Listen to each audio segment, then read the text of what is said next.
This is the smell of the leftover tuna fish sandwich you left in your lunchbox over the weekend in a wimpy trash bag. Wimpy, wimpy, wimpy!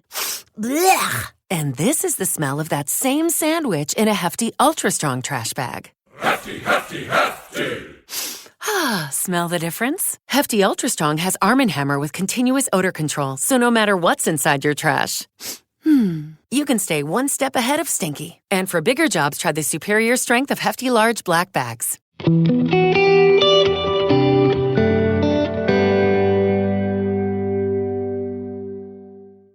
Hi, and welcome to the latest episode of History You Didn't Know But Should. I'm Ray. And I'm Chris. Today we're going to go back to the Revolutionary War and talk about Deborah Sampson. Deborah Sampson is one of those fascinating figures from the Revolutionary era that I think probably most of our listeners know little to nothing about. But Chris, I think when I was doing my research, one line that stood out to me was that she's the only woman to earn a full military pension for participation in the Revolutionary War. Yeah, and I think two things come out of that. First of all, mentioning the fact of a woman fighting in the Revolutionary War is a feat in itself, especially during that time period. But I think that it also shows the sacrifice that people, especially women, were willing to undergo for the pursuit of freedom during this time period. You know, as both of us are history instructors, we talk all of the time about the founding fathers and during this, you know, General George Washington and Henry Knox and Paul Revere, all of them well qualified to be discussed. But we fail to talk about the lesser known figures such as Deborah Sampson, who really has an extraordinary life and was willing to give everything up for the cause of freedom. And so that's why I love this podcast. I love, talking, together about these fascinating little things that maybe we didn't know, but we definitely should.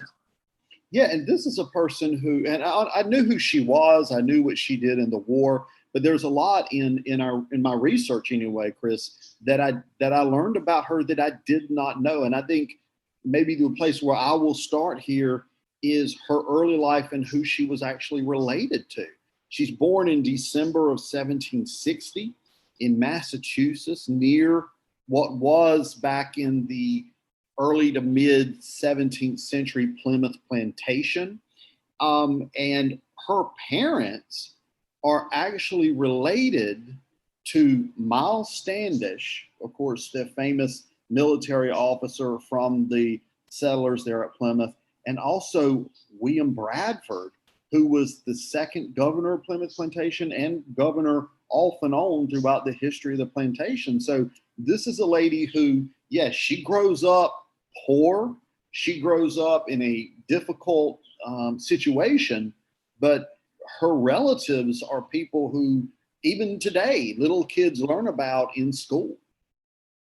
Yeah, and it is a sad situation that she does come from this line of notoriety in the annals of history, but her early upbringing is sad. It's very difficult. Many were told that her father died in a shipwreck, I think, but the reality is that he simply just up and left Deborah's mom to pretty much raise the family. And during this time, it's extremely hard for a woman to find a job outside of the home to earn enough money to be able to meet the needs of her family. And so Deborah finds herself being shifted around, going from home to home of friends and relatives, just so that she could be able to survive. And therefore, by going, Ray, into these different environments, it distorts the opportunity you have of a stable home, but also a stable education. And, we really don't find much evidence that she received any formal education, but maybe the education coming from some of the family members that she stayed with during, her time with them. Yeah, and we talk about her childhood. It was very much interrupted not only by the loss of her father, who, like you said, abandoned the family, but also she was sent at age 10 to be an indentured servant. to work for another person, for another family outside the home. And in exchange, once her indenture was over, which I think that occurred on her 21st birthday, once her indenture was over, she was given food, clothes, and some other things, I guess, through her indenture. But during that 11 years or so that she was an indentured servant, she did not have any freedom, really, because indentured servants, I mean, they weren't considered property like slaves. It wasn't a chattel thing. But at the same time, their freedoms could be significantly limited depending on who who held their indenture, so to speak. Yeah, we think about this time period as the glorious revolution. We think about freedom and July 4th. And as we've mentioned in previous episodes, talking about other figures, yes, this was a time of independence. It was a time of freedom. It was a time of new beginnings. But the people overall suffered through this. They experienced very difficult hardships in just trying to be able to survive. And I do think it's important that we mention this idea of indentured servants, that many individuals were promised a new life, a new way, full of excitement. If you'll just come over to the colonies, you'll make it. And, statistics show that many of these indentured servants never get out of indentured servanthood because of the conditions, because of their work. And it's very difficult for them, whether it's disease, illness, or whatever. We find that a lot of indentured servants are really not up to the task of doing the work that is necessary to survive, and therefore they don't get out. Now, Deborah is able to get out. She's able to overcome. And along the way, she's learning a little bit of here, a little bit there. She's doing some things. And it really turns out that she finds herself able to make a living. And I find it interesting that she makes a living teaching, which kind of just something interesting about that, how she never had formal education, but yet she turns into a teacher. I thought that was pretty interesting. Yeah, definitely a woman who is absolutely determined to make something out of her life. And by the way, I need to correct myself. I said she left her indenture when she was 21. It was when she was 18. So she did not stay in the indenture until she was 21. It was 18. But I think it does show, she became a teacher. She did other stuff on the side as well, that this was a woman who was absolutely determined to make something of herself, to make a difference. And I think when we get into the Revolutionary War and her actions there, you can see yet again, this is a person who's not going to sit on the sidelines of life if she can help it. Yeah, and don't you think, Ray, that's one thing I think that frustrates me the most as a history instructor, is that we fail to have enough time to talk about these stories of determination and these stories of courage of individuals. Here is Deborah Sampson. First of all, during that period, she's a woman, which basically means that you are considered lower class just because of your gender. Second of all, she has very little education. Third of all, she has been abandoned by her dad and pretty much said, figure it all out, I'm out of here. And yet, despite all of that, not only does she become employed as a teacher, but she knows how to build things. She is known for her carpentry skills. She is known for basket weaving. And she finds herself going door to door, selling the products that she makes so that she can earn money, not for herself, but to help supply and support her family. So it is a story of an individual. Because yes, it's really cool about what she does during the war. That's fascinating, and we'll talk about that. That's great. But you can't get to that point without first understanding that here is a woman that says, I don't give a heck what anybody tells me. This is what I'm going to do, and this is how I'm going to do it. So that, once again, is why you have to study the whole work and not just, one element of the work. Though it is highly entertaining and though very interesting, to fully appreciate what Deborah Sampson does during the Revolutionary War has to go back to the fact that she's willing to fashion wood tools, make weather vanes, and then have the gumption to go door to door trying to sell those. Yeah, you mentioned at the beginning of your talk there that when we teach American history, we have 16 weeks or we have 8 weeks, and probably some of our listeners may have had the unfortunate experience of having to do it in 4 weeks.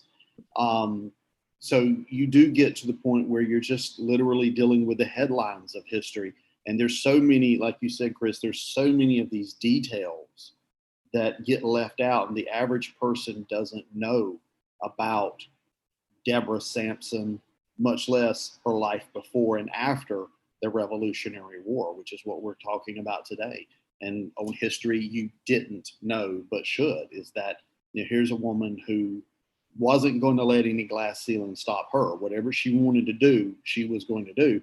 And that is seen in her pre-Revolutionary War life, her post-Revolutionary War life, but also in her Revolutionary War life. I mean, you think about it.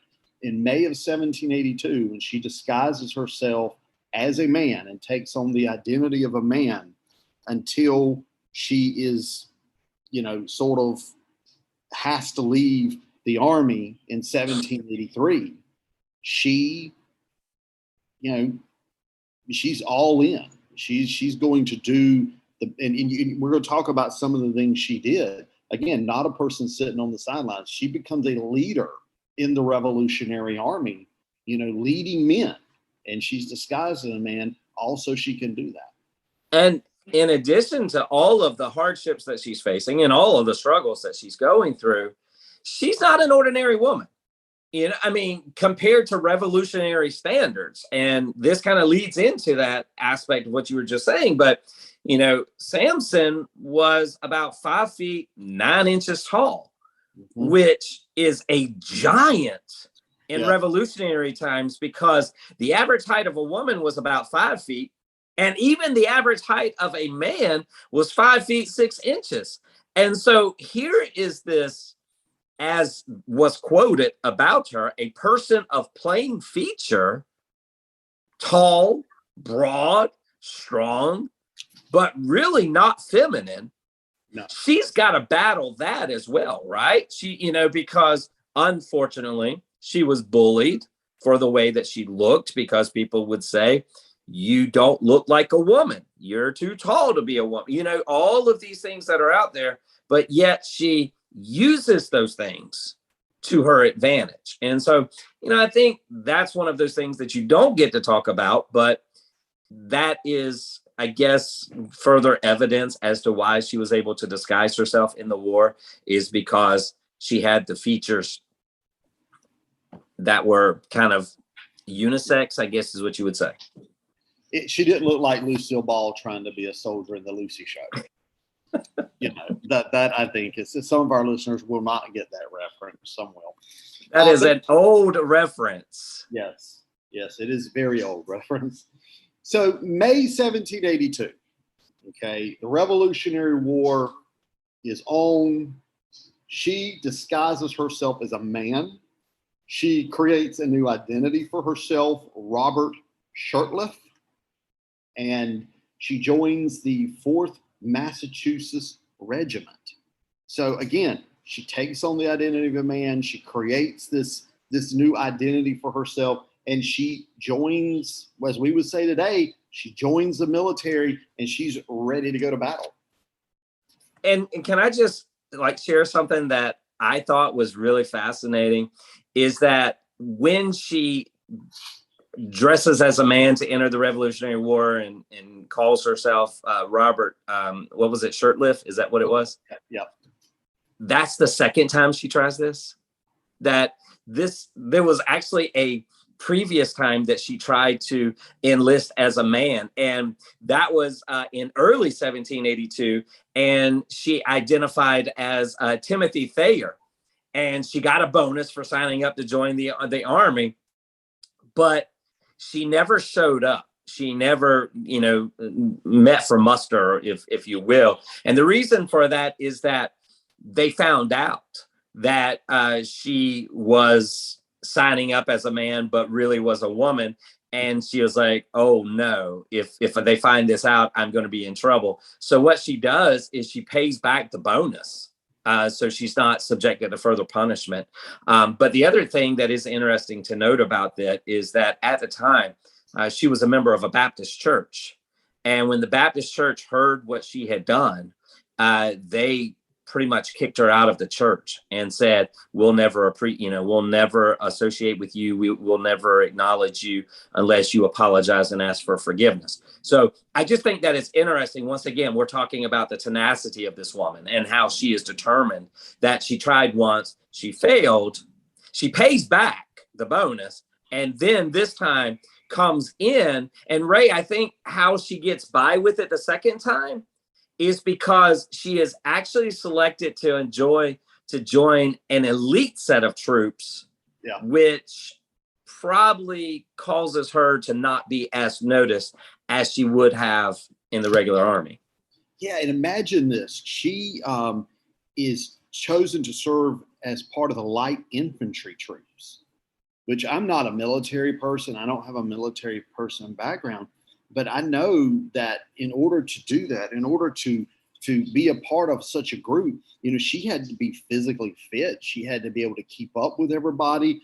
The guys, she had to do the marching pace. She had to go on these very difficult, sometimes dangerous missions and things like that. This isn't someone who's just sort of standing, back there loading a cannon or something. This is someone who's getting up there on the front lines, fighting with the rest of them, doing what the rest of them are doing. And, apparently nobody thought anything about it. She was able to disguise her identity enough to where nobody questioned her, but also she was able to physically do what she was supposed to do, which doesn't really surprise me at all. I'm sure many women back in the Revolutionary era would have been perfectly capable of keeping up, but they weren't given the opportunity. And I think that's a great point. They weren't given the opportunity, and not only not given the opportunity to serve in the military, but given the opportunity to serve in what in common today language would be the SEALs or the Rangers or, the Green Beret. I mean, that elite group of individuals. And she fights. I mean, you're right. She's not standing behind the lines just loading a cannon, but she is actually invested. And on July the 3rd, 1782, in Battle of Tarrytown, she actually gets wounded. She gets hit, and I think she got a musket ball in her thigh, and I think she also had one in her forehead. Now, Ray, let's think through this. So you're out there fighting undercover because women are not allowed to serve in the military. You get injured, a shot to the head and a shot to the thigh. The first thing that they're going to do is take you to a field hospital. Well, Ray, if they take you to the field hospital, good chance what's going to happen. Yeah, they're going to learn about who she is. What's wild about this story is she does surgery on herself, is what I read. Now, I did read an account where she got injured in her shoulder and just left the bullet or the musket in there. But this is an injury in her thigh where she apparently, extracted it, pulled it out herself, which I cannot imagine the amount of pain that would have taken. Yeah, I think she used, like a sewing needle and like a knife, and was just trying to dig it out and to pry it out. And, she was able to get one of them out, I think, but she wasn't able to get the other one out of her thigh or something. And so she will actually, I think that injury pretty much causes her to lose her role in special forces because, after that, she basically gets reassigned to new duties. But, Ray, some people might be asking, well, wait a second. You just said they went to the hospital and she had an injury to her forehead and she had an injury to her thigh. What happened? How did that prevent that? Well, according to, and we have to recognize, we don't really have her voice. We have the voice of those who were around her and through the history. But one of the things that is told is that the doctor was working on her forehead, got her forehead stitched up or whatever, and then kind of went to get some more tools or more equipment. And then she kind of booked herself up and left the hospital before he could attend to her leg and kind of strip her down and realize that she wasn't who she claimed to be. But she continues to serve in the military, and she will go and she'll continue to work, although in a different capacity. This time, she serves basically, I guess, would you say a servant? Is that kind of what their next role is in the military? Yeah, I guess.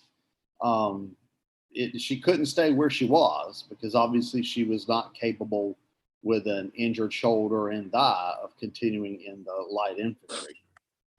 Yeah, and I believe she goes. I think his name was General Patterson. I think, and she kind of becomes like a right hand person to him, and just kind of helping him out. And then what happens is she plays another role in helping out the military, and this time she is about to become discovered. Yeah, and the way she becomes discovered is sort of, I guess you could say, anticlimactic. You would think, some big event would occur, but she actually gets sick. And the nature of her illness is, I couldn't find anything that really say what it was.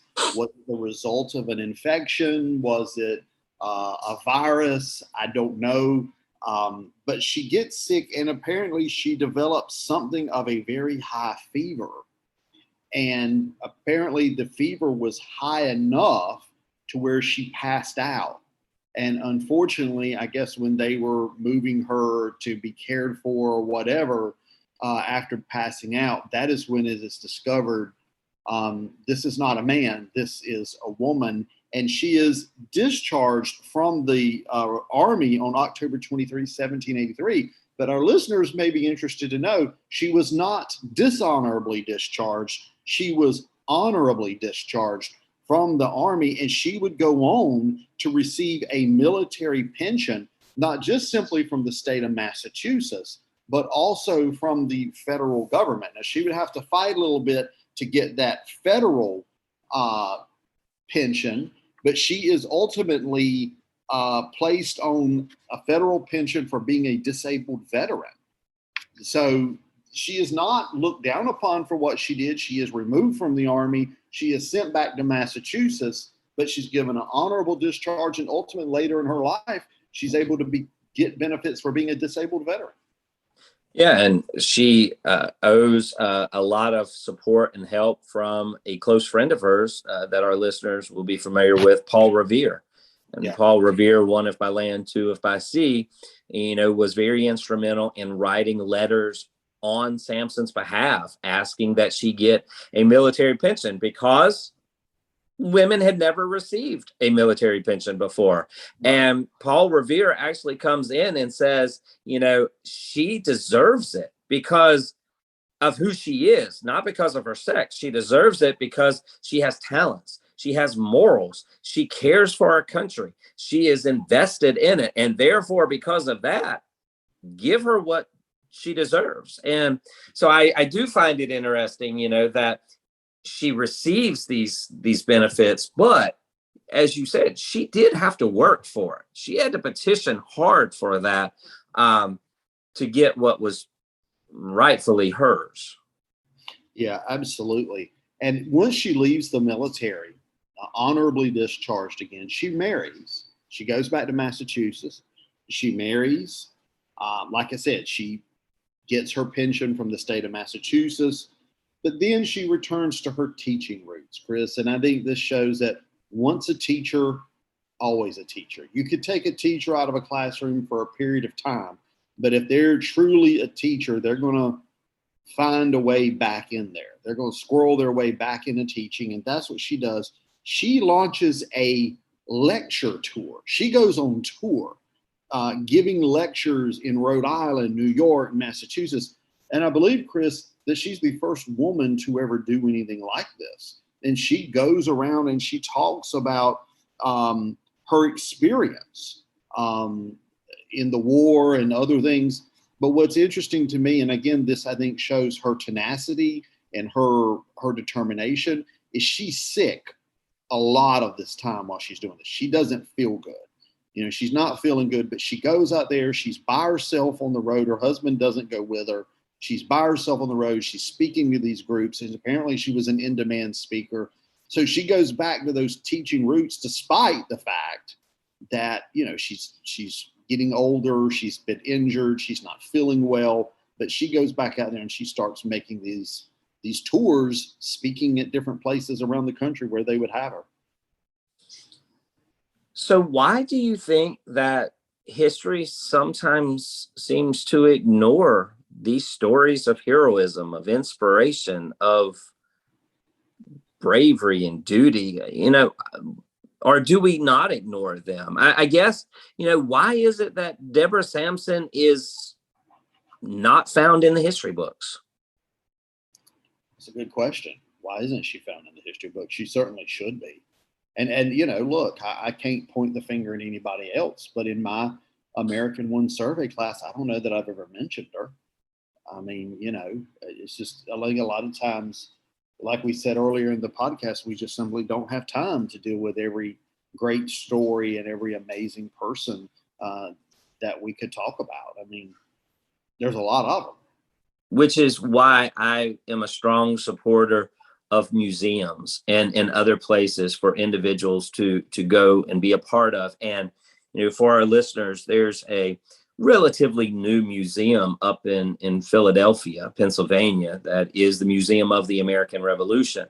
And when I was doing some work at the National Constitution Center a few years back, I had the opportunity to go and to view it. And it's a fascinating place. And that's where I discovered the beauty of Deborah Sampson, because they had a nice exhibit on her. And it was a place where it brings your attention. So you're right, whether it's a 4, 16 or 8-week class, that we can't cover every powerful figure in. I mean, that's just revolutionary history. And then you got all the other aspects of history.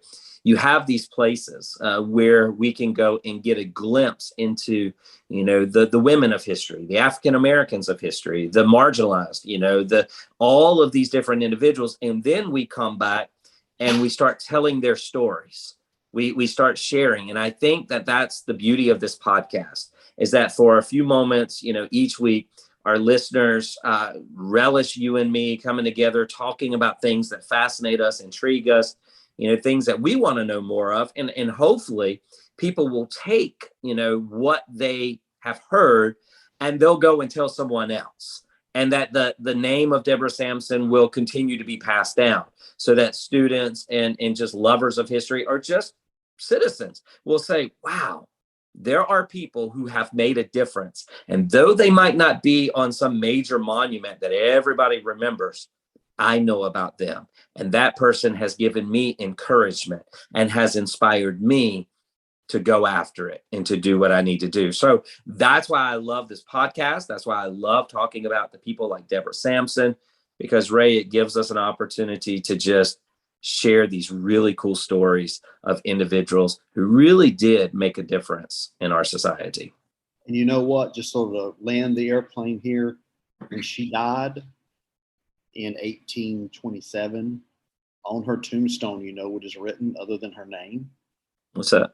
The female soldier. Wow. So like you say, you don't have to be a Benjamin Franklin or a George Washington. Just be a person who makes a difference wherever you are. And that's who she was. She made a difference where she was. Ray, I really appreciate all of the insight and the hard work that has gone into this podcast. It is so much fun just being able to share these stories. And I hope that our listeners have enjoyed this episode. And I want to encourage you to take a moment and go through and review some of our previous podcasts. We've got podcasts on the Revolutionary War, podcast on presidents, podcast on North Carolina history. There's all kinds of different things that are out there, but we want to hear from you. What is something that you want to study about, something that you're fascinated? Give us some of those topics and allow us to do the research and come back with some episodes about things that you think that everybody should know. And we'll do a good job in helping bring those to air. We want to remind you that you can find our podcast through a variety of different mediums, through pretty much any podcast provider, whether it's iHeart, Spotify, Stitcher, Sounder, any of those other ones. We encourage you just to plug in history you didn't know but should, and you will find our podcast. And please give a like, give a follow, and invite others to come along the journey as we continue to learn some interesting facts about history. Once again, Ray, I appreciate it. It's been good. I hope that our listeners enjoyed it. And until next time, I'm Chris. And I'm Ray. Have a great day.